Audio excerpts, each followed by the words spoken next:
We are live with Rodger Carter from the Doghouse Studio in Los Angeles. He is a stellar drummer and he is the owner of this studio that has a client list. There's his drum set. Look at the collection of snare drums. Look at the nice classic Fender amplifier back there.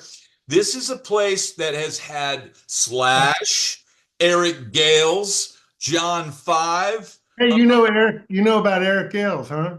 I love Eric Gales. Great. He is amazing.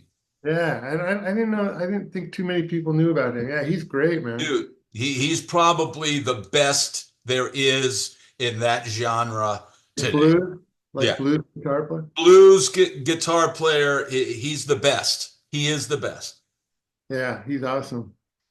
So now, Rodger, we had a little conversation the other day. It did not make it to the record button, and we are back today. So that was a test run, but I want to start off with something Rodger told me, and it hit me like a ton of bricks when I thought about it. You were 15 years old when you started playing the Sunset Strip. Can you just tell me about that? What was that like being 15 into that den of sin? Dan of Sin, yeah. Yeah, I mean, back then it was a big deal, you know? I remember, I'm going to repeat myself, but they don't, your viewers don't know that. But I remember going to Gazzari's, which is no longer there. But Bill Gazzari was like this gangster old man surrounded by 20-year-old women. And he looked like a gangster with the hat and the whole thing. And they were shellacking his face on the outside of the building, like a 30-foot picture of his face the first time I went there. And it was big, you know, it was big. Do you remember if that was a pay to play situation? All that stuff was. And I was green enough where I actually lugged my own drum riser there. I never, you know, we a 5 foot tall drum riser. We're in there with plywood putting together this riser for our 30-minute set at 8 o'clock when no one's even there yet.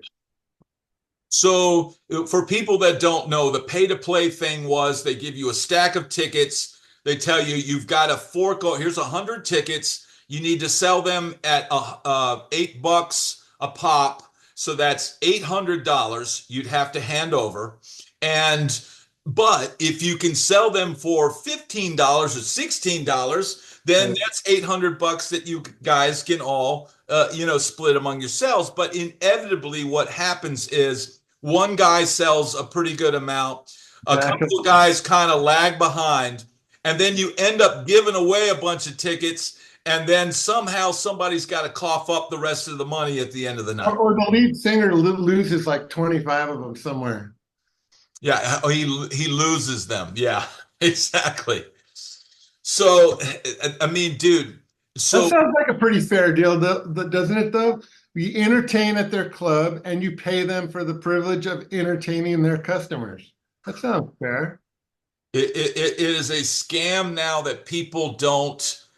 I get asked about a lot, and I haven't done a video talking about it because honestly, by the time that I hooked up with you guys and started playing with you guys on the strip, you guys had graduated from opening for bands like Warrant at the country club on these massive shows, and you guys were at the point now where you were headlining.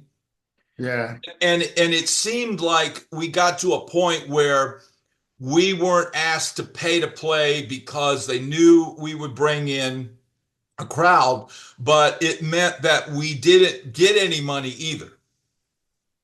Yeah. I guess that's moving up, doing it for absolutely free. But at least you didn't have to go around gluing flyers to, phone poles trying to sell tickets. And so I remember playing the Roxy. And I remember the sound guy because the sound guy I had met when I worked at the pawn shop. So he had been a guy that come shuffling in and needed $100 for, some medicine or something. I'm like, oh, that's the dude from the pawn shop. And he's running sound. And I remember at the end of the night, they come upstairs and I think they brought a Domino's pizza and they had a bus tray with ice in it and some beer, and it was like, oh, this is like the greatest moment in Right. oh, we I can have a slice, I can actually have some food, and I can actually have a beer, and it's like you The won after the lottery. show party. Remember the after show party? That was the big deal. Yeah, back of the house. Everyone would go back to the Shock House. So, for people that don't know, the band that by that time had been called Shock, and they had this house out in the valley called the Shock House. Now, before I had joined this band, supposedly one of the guys, and I won't name names, but had a porn star girlfriend at one time. Name names. Come on, name names. Okay, Greg, our bass player, had dated some girl named Sasha or something. She was a porn star. That's what Dawn told me. Remember Dawn? She was like the house girl that kind of like did all the shopping, right? Yes, Dawn was like Jamie's, and Dawn was a unique character because Dawn would get money off of Japanese businessmen. That's how she survived. And so she would go, Why she hung out with Jamie? and she hung out with Jamie. She Yes. was half Japanese. And Makes sense. and so people can understand this. The Shock House, and I eventually, when I joined the band, I moved into the Shock House, and the whole backyard had become Jamie's personal dump. And so he had thrown every can, every bottle, every piece of trash that he ever had thrown into this backyard. And there were rats and stuff back there. It was, dude, it was so bad Let me that ask you something. How long after you met everyone for the first time did you end up moving in with us? Was it like right away within a week you're living with a bunch of strangers? How'd that all go down? I don't remember. it probably was maybe a month. But I had been living in Hollywood, and my roommates were Lance Morrison. Um, Who I just saw the other day. who's a bass player that plays with the guy from Tom Petty, Yeah. and he's done a bunch, Don Henley, and all this other stuff. And my other roommate was Keith Howland, that played with Chicago for, I don't know, like 28 years or something like that. He's not doing that anymore. No, no. He called me a few months back, or and said, he told me the story. He said, I was on the road, I fell, and I broke my his wrist or something, and the first thought in his mind was, I'm free. So he was ready to go. 28 years, bro. That's a long time. That's So that's so that's how you knew Lance? You were roommates? We were roommates in Hollywood. Oh wow, I didn't know that. Yeah. Small world. And I went to college with those guys, and I was the one that had the plan to move to California. And they had a really good band back home. But I was like, dude, I'm blowing this popsicle stand. I'm out of here. I'm going to LA. And then they just kind of said, well, we might as well, go out. And they actually graduated college. Me, I was a dropout. I just, And Lance, I didn't know this about Lance. He went to MI also, Musician Institute.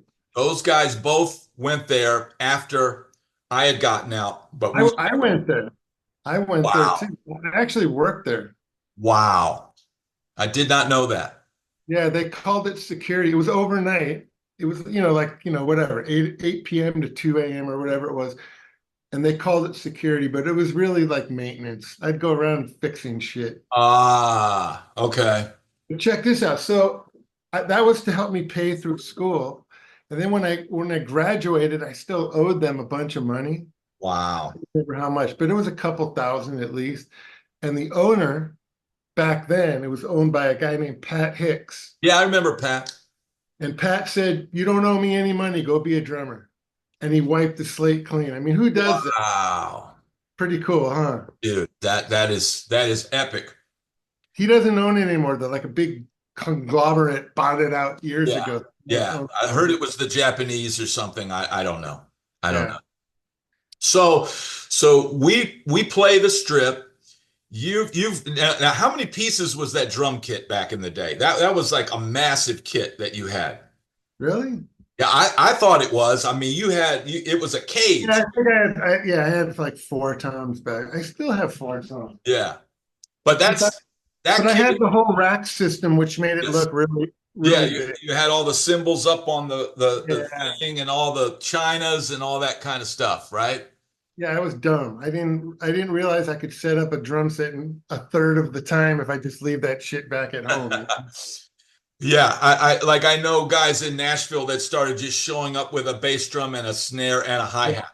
The That's older you get, the less drums you bring. yes, yes. But so we play the strip and we go through a few trials with the singer. The singer ends up in jail. And then you said I'm out. You know, it was like your moment of okay, I gotta do something else. But you were always around, like we were still hanging out, and you would come by and sometimes go to shows and stuff like that. But you ended up starting to work with Lita Ford at this time. Yes, it's pretty soon after I left.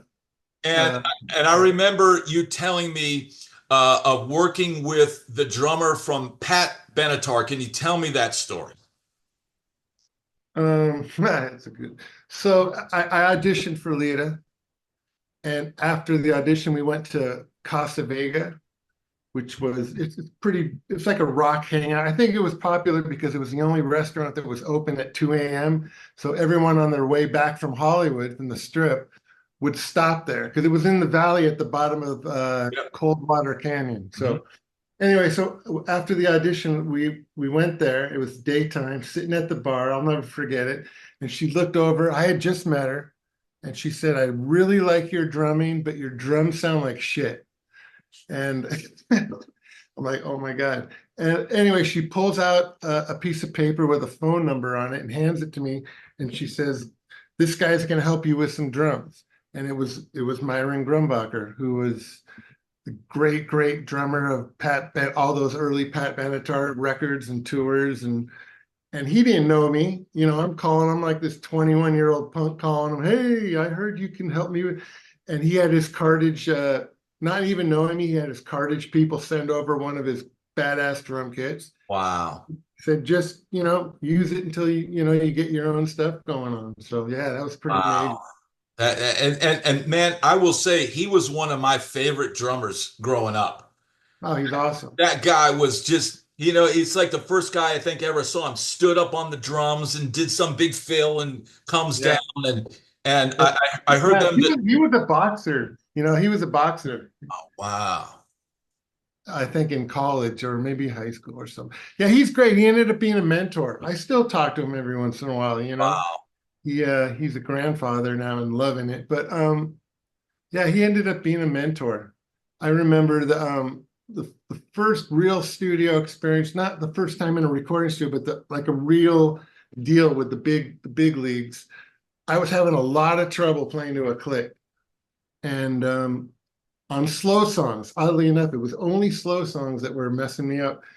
And I kept thinking, well, when I'm on my own at my own practice room, I never have this problem. What's going on? And Myron actually happened to be at the studio on Sunset that day, and he said, "Let's go for a walk."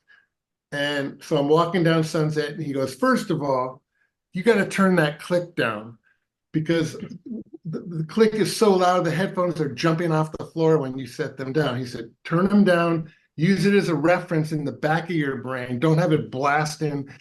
So that helped. And then he also said, if somebody that's on the session, one of the musicians, is messing you up, pulling you or dragging you or making you speed, take them out of your mix and they'll never know. Just turn them off and keep smiling at them with the thumbs up. They think you hear them and you don't have to listen to them. And as soon as I did that, I got through the session.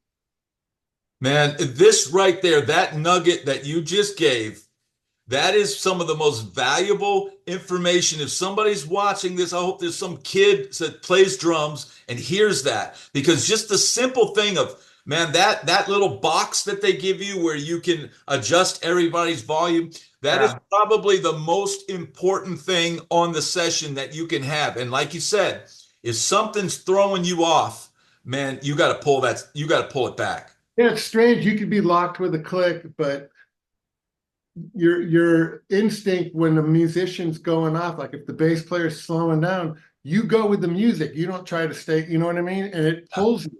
It literally pulls you off the click. So if you get rid of that in your mix, you don't have to worry about it anymore. But I mean, if you play with great players, you don't have to worry about that. Yeah, but Yeah, even a great player can have like I heard that Flea when he played on "You Ought to Know," the Alanis Morissette thing.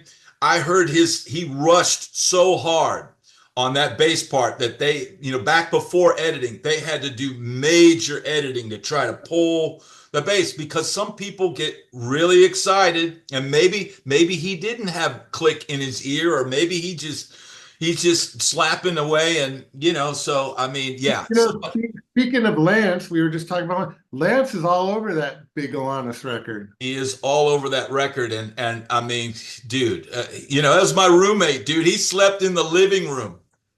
That was his bedroom. It was kind of like we drew straws, and one guy gets the living room, one guy gets his own room, and the other guy gets his own room, and he was like he had the least money because he didn't have a job, and one guy was wealthy, and I had a job.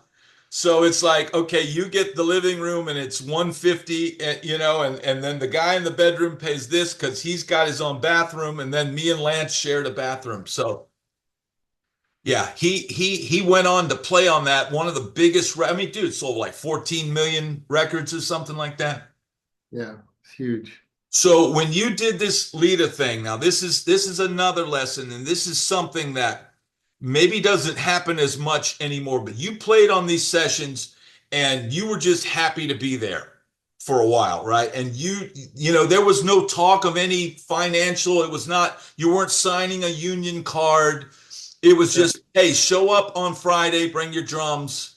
We're gonna track. Yeah. And you ended up Gene Simmons being on this. Name some of the other guys that played on this stuff that you were doing. Yeah, well, that bass player I told you that was pulling me off the click ended up getting canned. Uh, so then the band was basically just me and Lita, and she would call all her friends to fill in the rest of the instruments. And we never had a bass player back then. So she'd call Billy Sheehan would come in and play, which was super intimidating. Yeah. And Phil Chen, I remember the great Phil Chen. And Simmons came in, which was huge because I was a big Kiss fan. And he was funny, man. The way they record, or the way he wanted to record when he was there when we were tracking it, and it was a song he had co-written with Lita.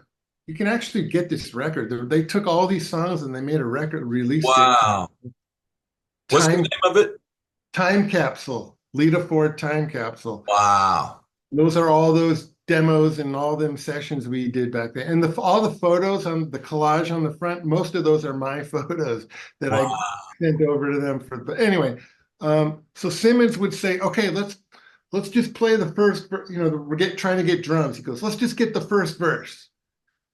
So you play and you stop. Okay, let's get the pre-chorus and the chorus. And he's doing it like this, and it's getting frustrating because it's just killing the vibe, Yeah, yeah. piecing this thing together.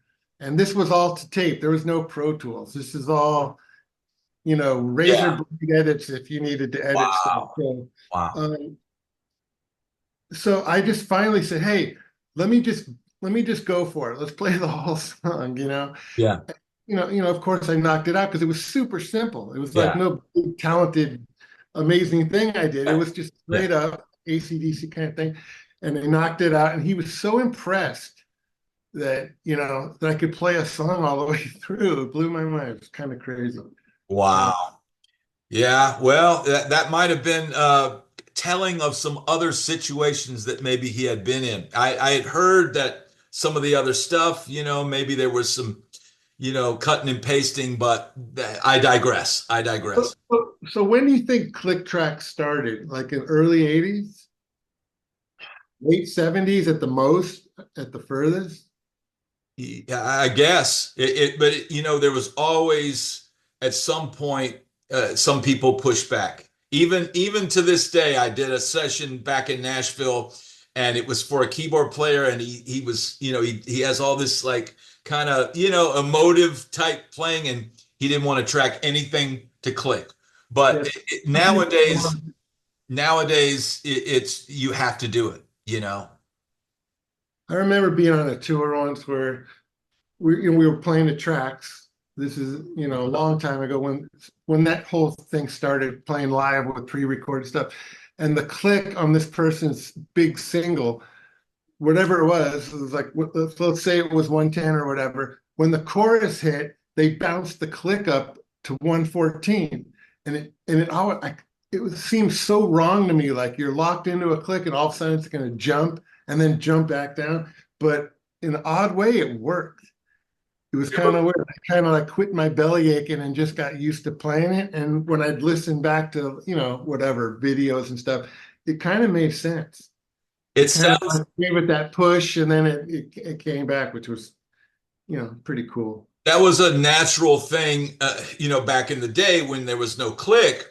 A lot of times choruses would speed up, or the song would start off here, and then as the song goes on, the tempo starts in one place and it starts with another. So it sounds like they were trying to simulate the excitement Right. of a band, but regulate it into a format that, Yeah, you say that with the, speeding up. I still to this day won't do any gig without bringing my own click, like a metronome. yeah, And even if it's just a little battery operated thing I keep to the side and I have a headset on that nobody can see. And then, you have your set list and you write the tempos of each song down. So at least I'm starting the songs at the right tempo. yeah. And I can take that whole thing off my plate of remembering where I should count this thing off, right? Because it's going to tell me. And no one hears it but me. So at least I'm starting at the right place. And Yeah. if we get excited, it speeds up, okay, so be it. But at least you're starting where you should be. And it gives you an out so you can say, they go, well, what was the tempo? I said, dude, I start at Well, 115 that every day. doesn't matter though. The singer will still turn around and say, "Hey, you're playing too fast." And you look down, and you're like, "No, I'm not." But you Yeah, just if they're paying you, you just kind of say, "Oh, whatever." yeah, yeah, yeah. You Or know, you look at the bass player. blame it on the bass player always. Oh, hey, it's the bass player, bro. That's the one I always heard. But played with some of these old school cats that were before clicks, and they would have a relationship with the drummer where would have hand signals, and they'd be like, this meant come up, and this would mean Yeah, take it easy, and it really just more was if they're really nervous or if they're struggling vocally, they're going to want everything fast so they don't right. have to hold the notes as long. And so, it's a tough job being a drummer. As a guitar player, I can just, hey, whatever you guys play, I'm just gonna follow. We'll still do that right in the middle of a song, turn around and tell you what. John Waite is famous for that. Messing with the drummer with the tempo. You know, Now, so getting back to the Lita Ford thing, because I think this is a valuable lesson. People want to know, what do you make in this business? And I've talked a lot in my videos about, a lot of times you're not filthy rich, and you were in a situation where you were recording and doing all this work and there was no money changing hands. But at some point, tell me what happened, the grand great gesture, which puts you where you're at right now. I mean, in a way, right? you definitely helped me out big time. Well, there was no money at that. Nirvana came out, so everybody lost their record deals, all the hair bands. So she was doing a lot of recording and a lot of showcasing and trying to get signed again, basically. And I wasn't getting paid. I was 21 years old, just happy to be there, thinking I made it. I had no clue what was ahead. So there was no money in that. We'd go out on the road, here and there, and I'd get paid for that. Not much. I don't remember what it was. But anyway, so this went on for a while. And eventually she signed some European record deal. And when we were working on the record, one day she takes me aside and hands me a check and just said, I mean, I'll never forget. She hands me a check and said, "Don't be stupid with it." And that it was enough for me to get me, started in a house. So that was awesome because a drummer can't live in an apartment. I have dogs and drums, and you don't want it doesn't work, No, no, it doesn't. Yeah, I'll always feel kind of indebted to her for that. That's the kind of story that people want to hear because that you do so much stuff in this business and we played the strip and we did all this and we didn't get any money. And here you took a chance, putting in this work and it was that's a really great gesture that when she got her deal, she said, here, and she took care of you in that moment. I mean, now you've got your own place. People from that era, they, like I don't know when it started, but a couple decades ago, it started where these artists would want to get the best players they can for the cheapest money. They would just want, and why have this guy that plays great, that's been with you 10 years, when you can get this kid that's 10 years younger and will work for a third of the price? But the band suffers from that. If these artists, the Lita Fords and the Tom Pettys, if they change band members every record or every tour, you hear it. I mean, and if they keep the same group of people, you can hear the vibe. I mean, Tom Petty kept the same band all those years. Except for the drummer. Except for the drummer. Yeah, but all those early records, Dan the Yeah. Yeah. Torpedoes, and all that stuff, that was all Stan Lynch, right? And Stan Lynch, to me, once he was gone, I'm out. Yeah, he was definitely the big part of that field. But I mean, even like Billy Joel, same band, right? Um, who else? Who else? Benatar. We were talking about Pat Yeah, Benatar. yeah. Martin Grombacher, and yeah. Once, but here's the thing. A band has a shelf life, and you get out on the road, and it's a tough life, and people can get deep into their cups and whatever they're doing. I mean, I'm not gonna name names, but I had a guy tell me one time. I said, "Tell me a story about this famous drummer." And he said, well, this famous drummer crashed his car into the front of the hotel. Was it Keith Moon? No, no, I don't want you to guess. He drove his car into the front of the hotel, tossed the keys to the front desk clerk, stumbles off to his room, and the police came and knocked on the artist's door. And the artist just said, gave him the drummer's room number because he knew without even knowing what was going on who was responsible from it, just for the fact that police were at his thing. And so, they're vital parts of these bands and crazy stuff happens. But eventually, the artist goes, well, I got to do something different. And I mean, people get, the stardom and the fame. You start to think as a sideman that the audience is cheering for you. And that is probably the first and worst mistake that you can make.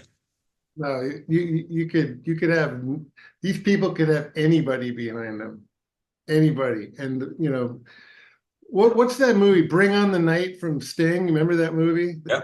Right when he left the police, and there's that one scene where Miles Copeland, which was the producer, is talking about talking. He's talking about talking to the backup band and saying, if you guys don't show up to the show tonight, how many of the people are going to give their tickets back? And he's like, nobody's going to. And it doesn't mean you're not a great musician. Doesn't mean you don't, play your ass off, but the paying public's not there for you.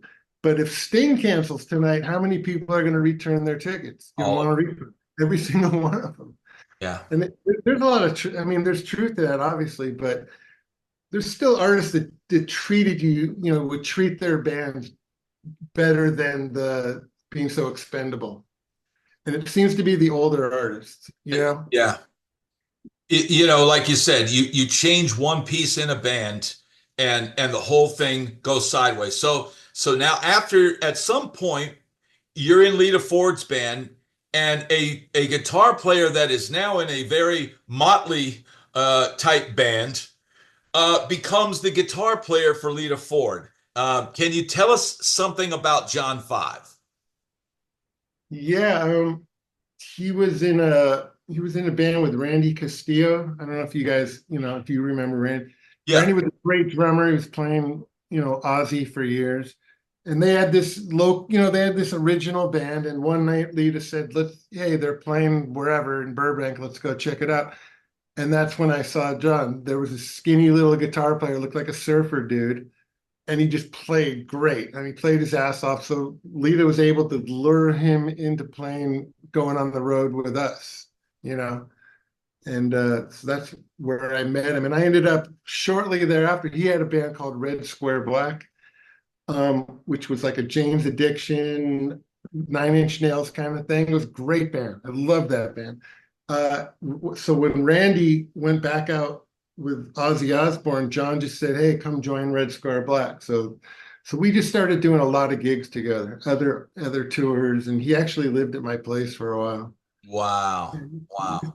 On top of the world, he's playing his ass off right now. Yeah. Yeah. Now he's hit what in Nashville we would call that the redneck lottery Yeah, because that's winning the lottery anywhere, not just Nashville. yeah, in Nashville it's the redneck lottery because you got the Garth Brooks gig or you got, some, or some you join something and it blows up and now they're buying you motorcycles and and all this kind of stuff. But that is like the pinnacle of a gig. And like you said, but he's been building this brand that he's had, all this time. And like the last time I think I saw you in Nashville, you were playing drums for John Five, and you were also road manager, right?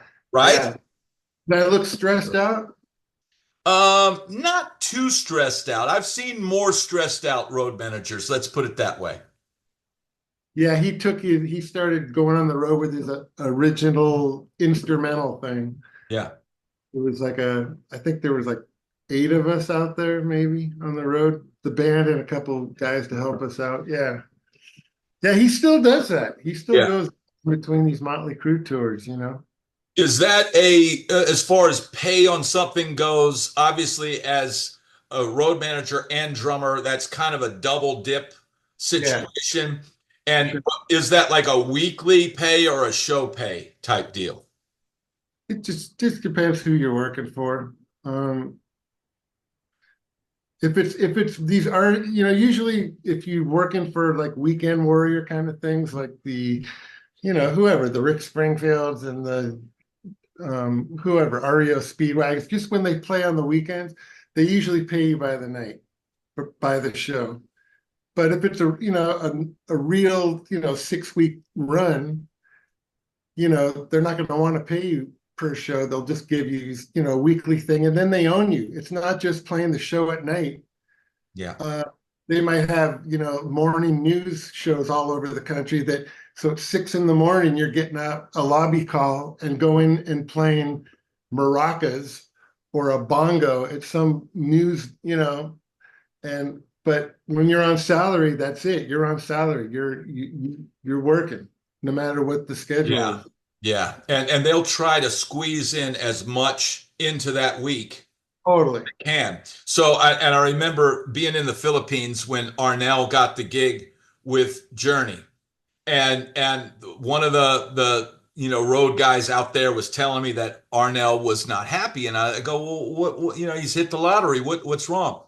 He said, well, they were paying him $10,000 a month, which sounds like a good chunk of change, right? I mean, it's six figures over the course of the year, but they were squeezing in as many shows in a month to where, I mean, if you're doing more than 10 shows, then you're making under $1,000 per show, and you're singing in this huge band that's doing a lot of business. Yeah, they're making 200 a night and they're paying you 1,000 a night.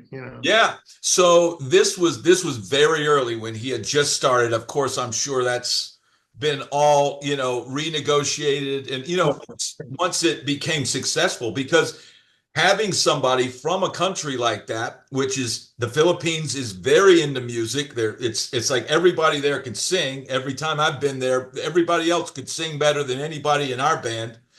And so those kind of places, it has a huge audience. It brings a whole new audience to Journey, whereas before they only knew the hits. Now they're all these Filipinos all over the world are going to Journey shows. So Yeah, there's a whole, they did a whole documentary on that guy, and they went back to the Philippines and yeah, filmed a bunch of it. He's like the royalty there now, you yeah, know. yeah. How He's like, cool is that though? He's in a this guy has no money.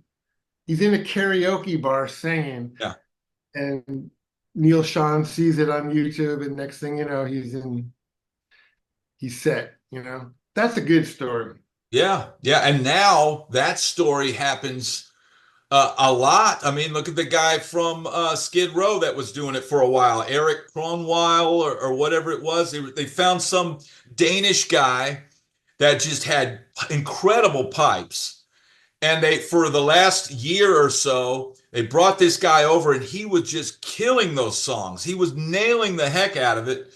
But after a year, he said, and this is hard on my health. And he had had some previous health issues. And so now they're kind of in limbo. I don't know what they're going to do. But that was another case where they found a guy and they see a guy singing, I'll remember you, and then boom, now he's on the road, you know. I haven't seen that. I haven't heard any of that. Yeah, that guy had serious pipes. But that might be the new way you find band members, because some of these things are hard to reproduce. And you almost, it's like there are guys that play the Van Halen stuff way better than Satriani, but Oh, yeah. Satriani's name puts more butts in the seats. Yeah, plus they're all friends. Yeah. You know what? Speaking of friends, man, I was watching some YouTube clip, or maybe it was on Instagram. I don't know. But it was the tour that's going on right now with Def Leppard, and then Journey supporting them, and then there's one more band on the bill. I forget. But the thing that struck me is the guys in Def Leppard are such good friends. After all these years, you could just tell when they're talking about each other, and when they're, I mean, the drummer lost his fucking arm, at the pinnacle of their success in the 80s, and they not only brought him back, they waited for him to be able to come back. That's amazing. And they're all still there now, and they all, they love each other. It's great. It's really cool to see. That's a rare thing. Yeah, a lot of these bands that hate each other so much they can't even, travel together. Yeah, yeah, separate buses. Separate everything. They only see each other on stage. Yeah, and they exit from one guy exits from this side and the other guy exits from that side, and there's a piece of tape in the center of the stage. Don't cross over this line, you know.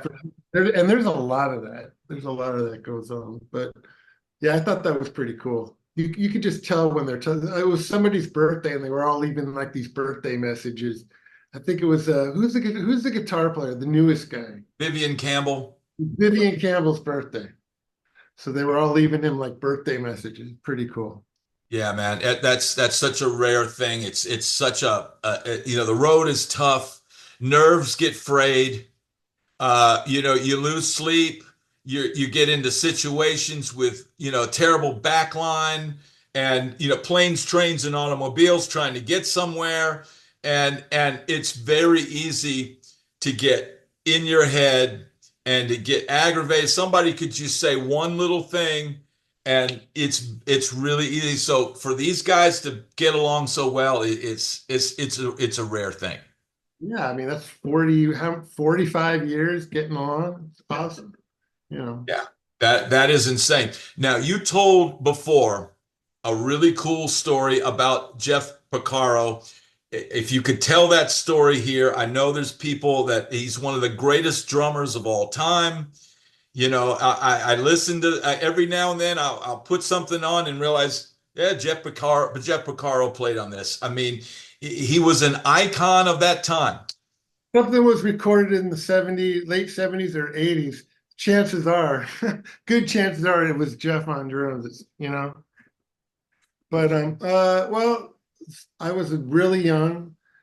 It was after I left the band that we were in together, and I was looking, I was trying to get gigs, really. So I hung out at this rehearsal place where the big boys rehearsed, called Leeds in North Hollywood. And I knew the house engineer, so he'd let me come in and kind of, you know, check out what's going on. And one day he says, "Hey, Toto's coming in. Can you come in here and sound check the drums before the band gets here?" Because their gear was already there set up. So I went in and I'm doing my best Rosanna that I can do. And then I look up and Jeff's standing right in front of me rolling a joint. Wow. And I froze. I stopped playing. He's like, "No, keep playing, man."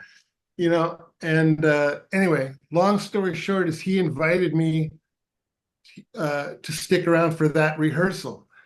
I mean, who does that, right? He was helping like the younger drummer out, and there was no one else in that rehearsal. I mean, it was the band and me sitting in the corner watching them put together this tune uh, called Kingdom of Desire, which ended up being the title track of their last record that he played on before he died. So Wow. yeah, he was really cool, man. You hear stories how he was cool, and I got to see a glimpse of it, for a second. So Yeah, right at the tail end too, which is yeah. it's just it's incredible, man. And people want to hear these stories because once we're gone, these stories are gone, and that's kind of been the beauty of this channel and getting to talk to you about these things and giving some of the knowledge that these players give you. It's you really can't it's invaluable, as far as what they can teach you. Well, plus, so this is like what early. This is like 91 or something. So that little gesture that he gave this long-haired 21-year-old drummer, it's 40 years later, and I'm still talking about it.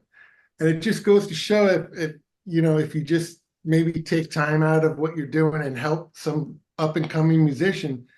I mean, it's that's legacy building. I mean, people will talk about that, and it's just the same if you're a dick, if you're a jerk, that travels too. So it's important, I think, to help the younger musicians. There's a band on the corner here that I hear practicing all the time, and it's great to hear.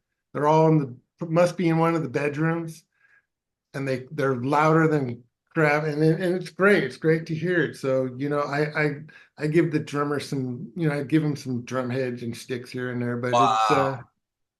it's great to see. Yeah. Yeah. I mean, like I said, that those stories, and once we're gone, they're gone. Now that story that you just told, I've heard the exact opposite type story from a drummer telling me that he went into a rehearsal, and I believe it was Ringo Starr that said, or somebody, "Hey, can you come in and check these drums?" And I'm not going to name who the actual drummer was on the gig, but when the actual drummer came in and saw somebody playing the drums, it was not a, "Hey man, hey, come hang out. Hey, cool, bro." It was Yeah. and so, and that was exactly similar story. Now, one other topic that we haven't talked about, and I know this is a guy that's still out playing gigs, and for a long time you played on the albums, you toured, you may have been tour manager at some point, but Rick Springfield, can you give us any story about that? He just turned 75. Wow. 75. He's still out there.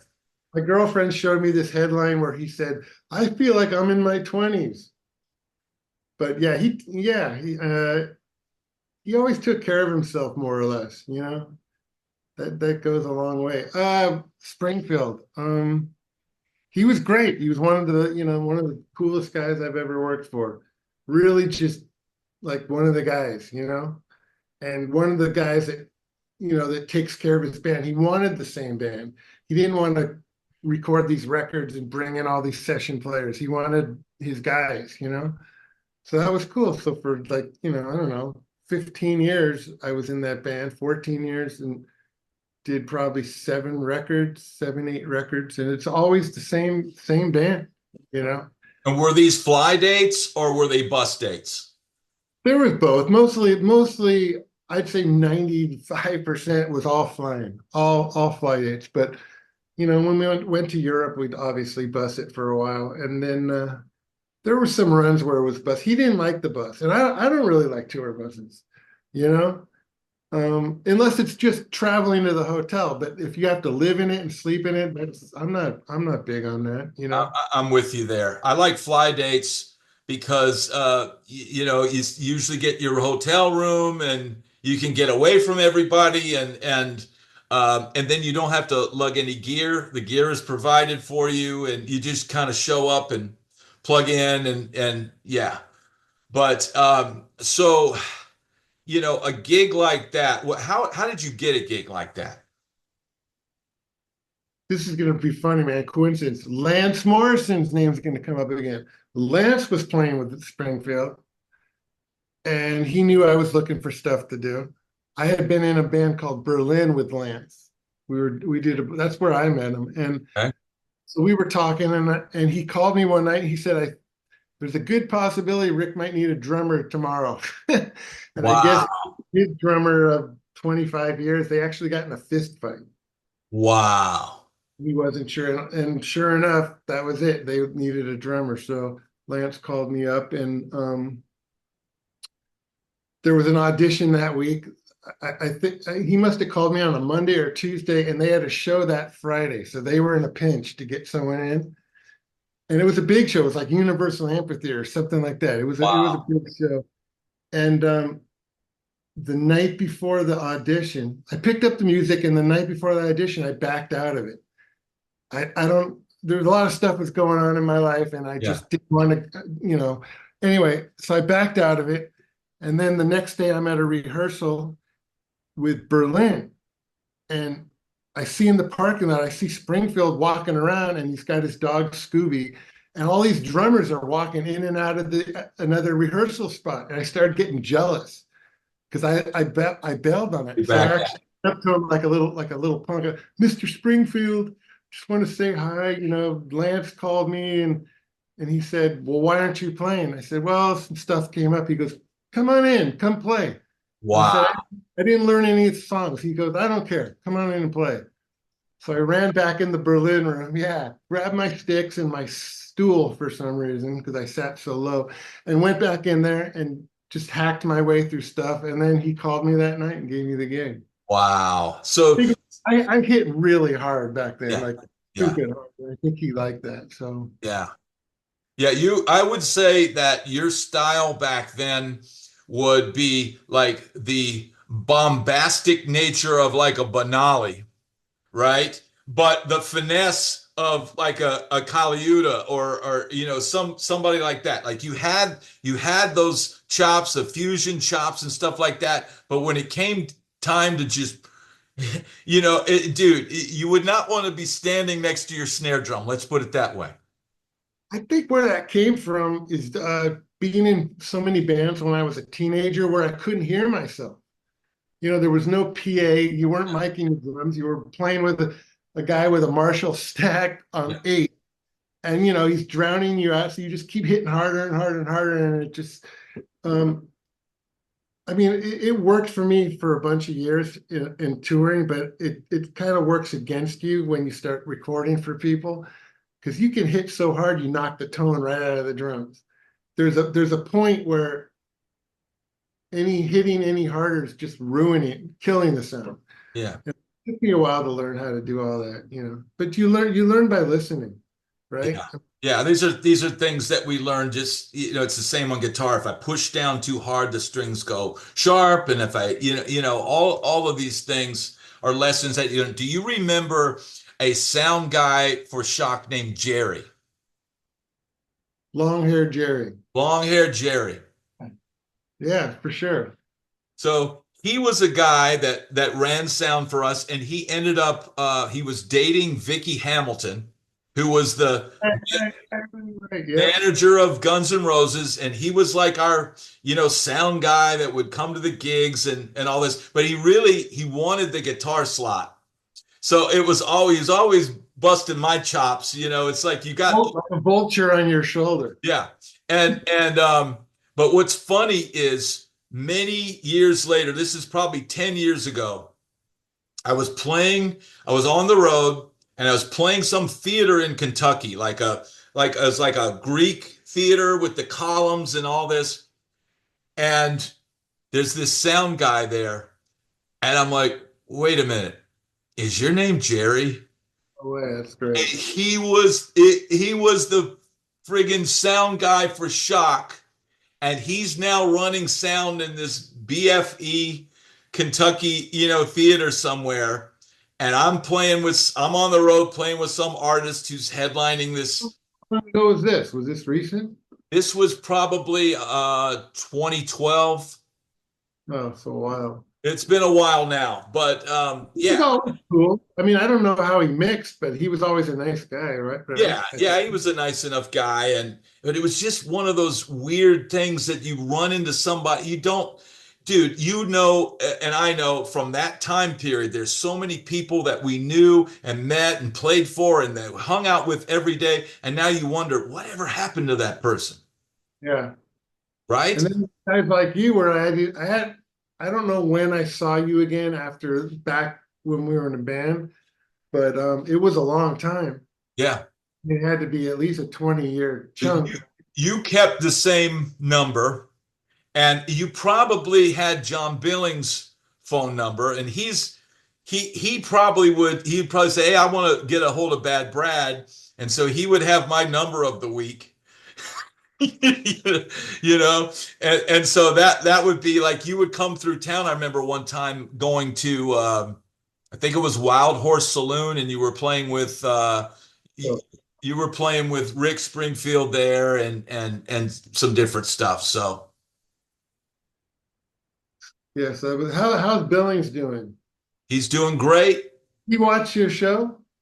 He does, and He he was is. the nicest guy and so handsome too. I know what happened. Great bass player. Yeah, Sure. great. John Billings. He plays with Mickey Dolenz now, and But he's he brought Mickey Dolenz of the Monkees over to my studio to do a Christmas recording. wow, Yeah, yeah, wow. he hooked me up with that. And I got him on some tour. I think I got him on the Springfield thing He did. temporarily. Yeah, okay. So when we needed someone. Yeah, he did that for a while, and it's amazing how the kind of the same core group of guys that we know. There's some of us that fell off and don't really play anymore, and then but it's like we're the diehards.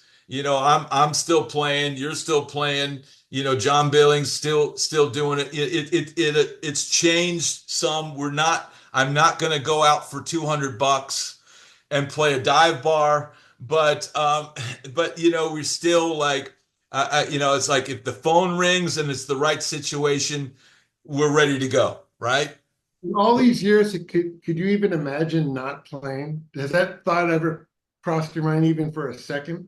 No, no, Yeah, I mean, I can't even imagine just making some decision. I don't ever want to hit a drum.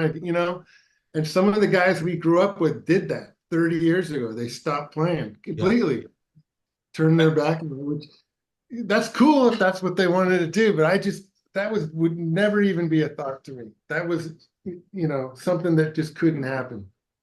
It's something I have to, tell my wife. It's like, look, this is what I do. This is who I am.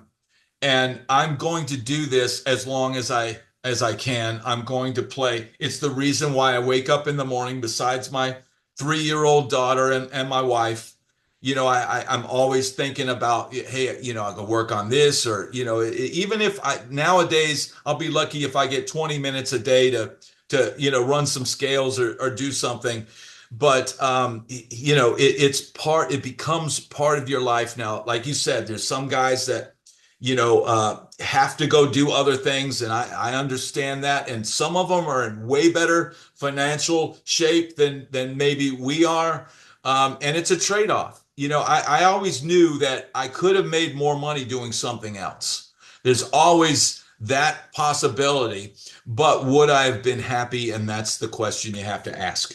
Yeah, yeah, I still practice all the time, like all the time. Stupid, you know.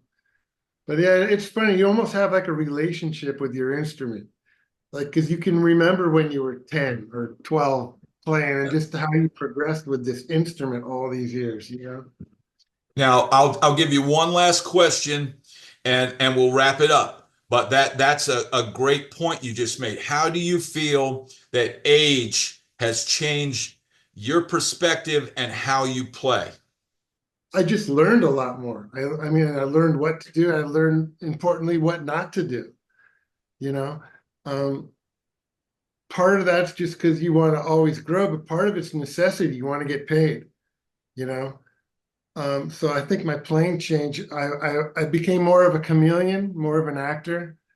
So when I was working for someone, I could go beat the crap out of the drums, and then the next day do like a really soft gig and pull it off. You know.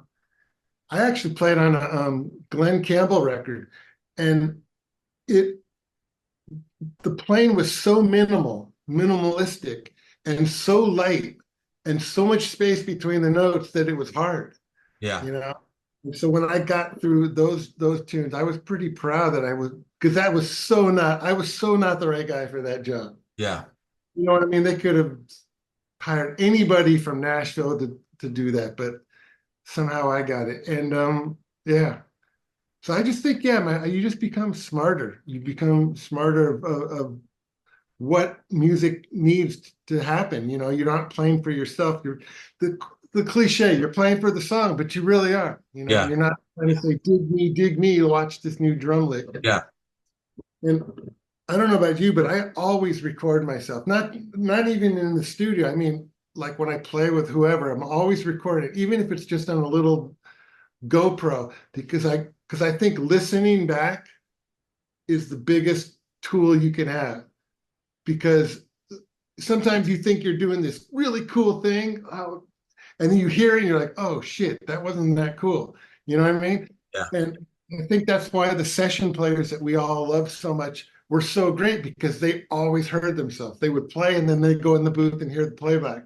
yeah, And I think you make the little course corrections that you need to make when you listen to yourself. So yeah. I think it's important. But yeah, I don't know. You just become better over the years, you know? And do you feel that, like, I notice for me, I would still play gigs and there would come a time and now solo.